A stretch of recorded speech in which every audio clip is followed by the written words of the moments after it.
You're listening to 91.3 FM WCW in Worcester, Massachusetts, with a recorded interview with our guest for the evening, Ghost Siren, a aspiring photographer, painter, moon dancer, and model Hello. of her own brand. You kind of created your own brand as this like fantasy photographer slash model. And a lot of your credits, you list yourself as the photographer itself. So do you like set the scene up to photograph yourself to be your own like creative control over everything? Most of my stuff, yes, I do. I do that. I mean, a lot of the time I don't really have to do much setup because I'm usually just like in the woods. But yes. In the woods, in a van, down by the river. Yes, that's my favorite spot. That's a Saturday Night Live joke for anybody who's not familiar with 1990s Saturday Night Live.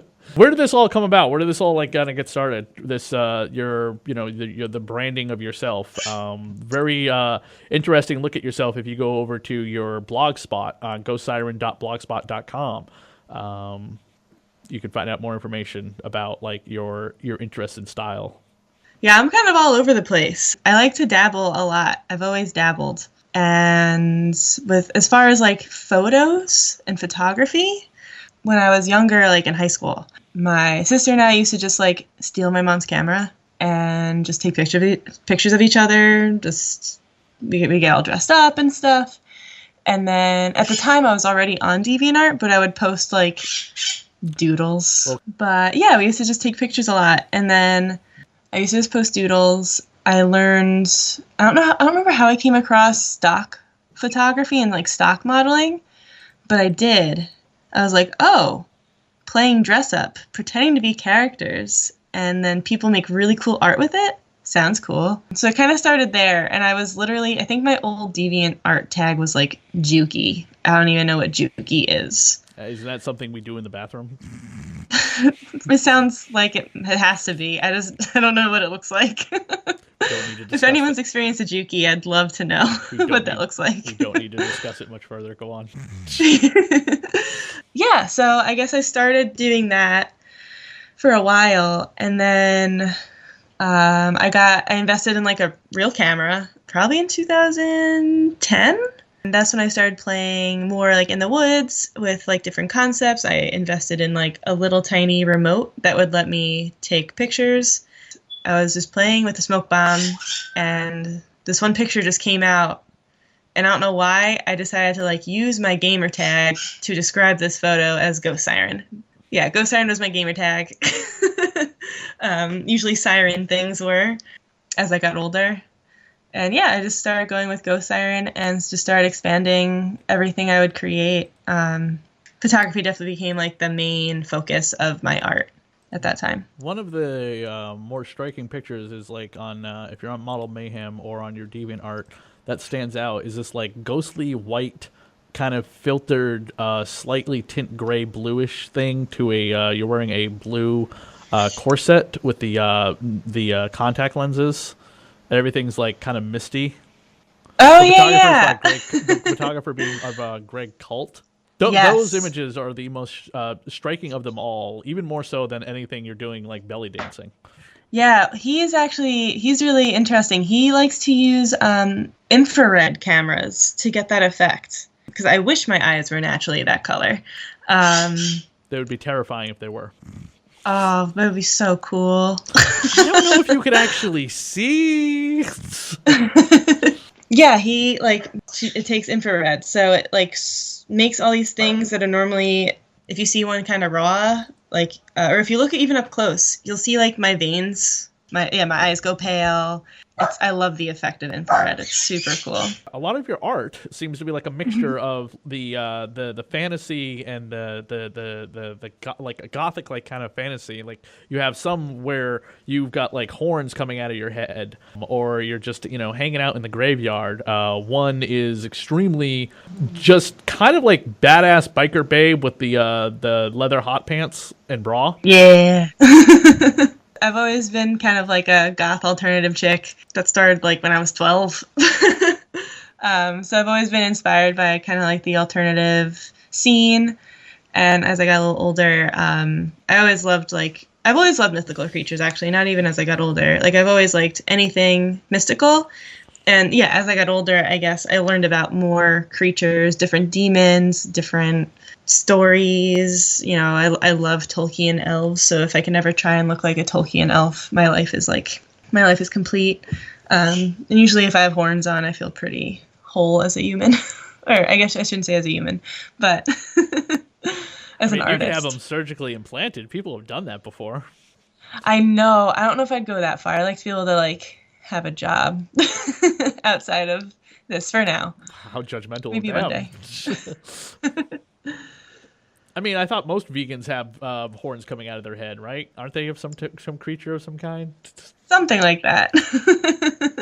On your YouTube channel, Go Siren, you talk a lot about using vegan products and stuff. Yes. I'm actually not a full-fledged vegan. Okay, so you do eat like cheese or something, or milk? I can't drink milk. Milk gives me like nausea. Oh, you're lactose intolerant. That sucks. I do love cheese. Okay.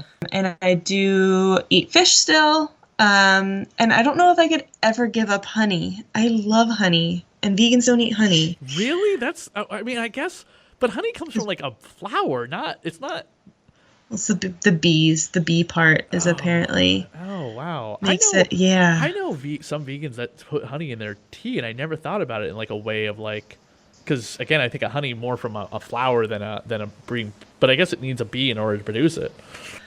Yeah, so that makes it like not vegan. So that's really hard. So I don't eat a vegan diet, but I do try to make any sort of, especially with vanity products like makeup and all that, like I don't want it like hurting animals. Like if I'm going to be vain about something like makeup, I want it to be like, you know, not awful. So I try to be really conscious of the like things I try to buy. Like even like house cleaner products. I didn't know like a lot of those are tested on animals.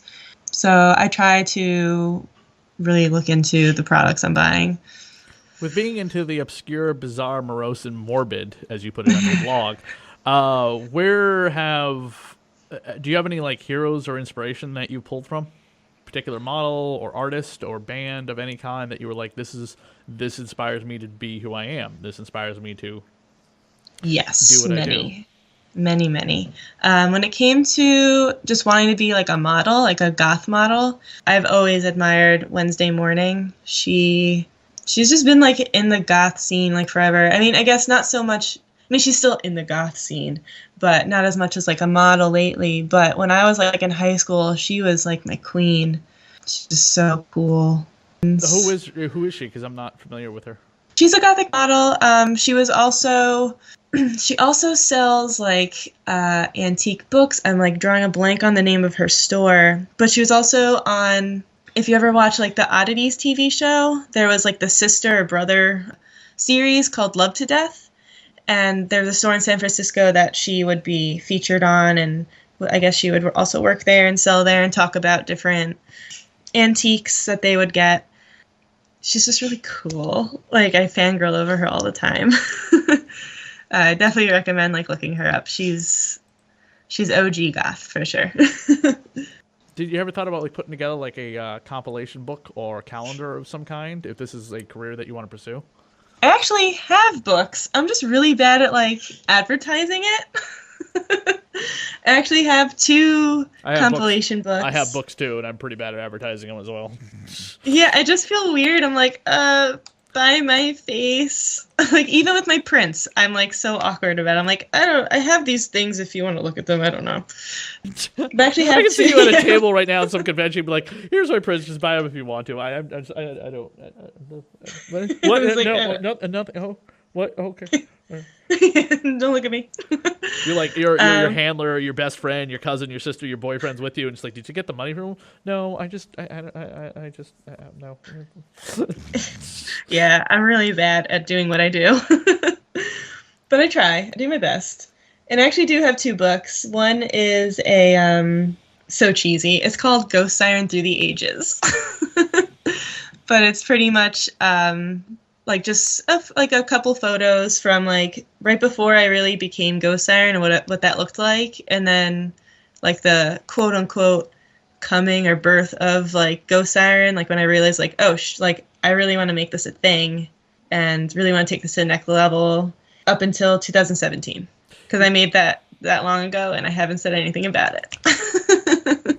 Do you get asked a lot to do stuff that you're just really like, are we really asking me if I'm going to do this? Like as far as photo shoots or something? Yeah. I've gotten a few. I don't get a lot of those, but I do occasionally get people asking me to do like semi-nudes or something like that, and I'm like, no. Like my model mayhem states like no.